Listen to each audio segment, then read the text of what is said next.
السلام عليكم، يا رب تكونوا بخير. الفراخ البلدي يا جماعة في منتهى الجمال وطعمها تحفة. بس الفرخة ديت كبيرة، يعني فرخة عتقية. هنعملها بطريقة ما تاخدش معاكي طياب، وهتبقى سهلة جدا. المفروض الفرخة دي هتقعد 3 ساعات على النار. احنا هنعملها يعني في حوالي ساعة وربع، ساعة ونص، مش هتكمل يعني. الفرخة دي عجوزة يعني كبيرة. جبت حلة وحطيت فيها بصل وجزر وطماطم، بصل وجزر وطماطم، وهحط لورا، وهحط حبهان والتوابل بتاعتها يعني، واحط ملح، احط فلفل اسمر. ديت الفرخه يا جماعه. هي بصوا يا جماعه، هي كبيره حتى باين على جلدها كده ان هي ايه، عجوزه. إيه، لو انت عندك حله ضغط دي هتاخد منك ساعه الا تلت فيها، لان هتعمليها على مره هتستوي في تلت ساعه، وبعدين هتكملي سواها تاني. حطيتها اهو، غسلتها كويس يا جماعة. احنا بحب اغسلها وبعدين احطها شفشفها على النار، علشان لو فيها الريش صغير قوي كده داخل جواه. غسلتها كويس جدا وربطتها، وهحطها في المية دي اللي هي بتاعة السليق بتاعتها. حطيت زي ما قلت لحضراتكم بصل وجزر وطماطم لحد دلوقتي. لسه ما حطيتش التوابل بتاعتها. اي ريم يا جماعه، ده بص الريم بتاعها شويه صغيرين ازاي، لانها مغسوله كويس. لو مش مغسوله كويس كانت طلعت ريم كتير قوي وجابت لك، يعني الحله كانت تبقى فيها ريم كتير. بصوا يا جماعه، هي ما فيهاش يعني، خفيف جدا يعني.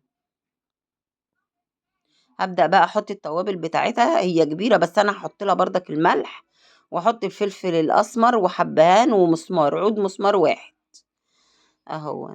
وهحط لورا كمان معاها، اقلبها كويس كده مع بعضيها كده. الحاجه التوابل انزلها كده من على الفرخه، وهغطي عليها على نار عاليه، وبعد كده ههدي عليها النار. يعني هسيبها حوالي 10 دقايق، ربع ساعه على نار عاليه جدا، وبعدين اهدي عليها النار. بصوا يا جماعه، بسم الله ما شاء الله. اهي دي يا جماعه بعد حوالي ساعه الا ربع من ما حطيتها على النار. ساعة الا ربع. لسه ما استوتش يعني. هعمل انا فيها ايه بقى؟ هسيبها اطفي عليها النار. بصوا الشوربه بتاعتها جميله جدا، ولسه برضك هكملها. هطفي عليها النار واسيبها حوالي ساعتين، يعني تبيتيها للصبح احسن. هتبص تلاقيها تيجي تكملي سواها. بصوا انا اتهديت، بصوا طفيت عليها النار اهي.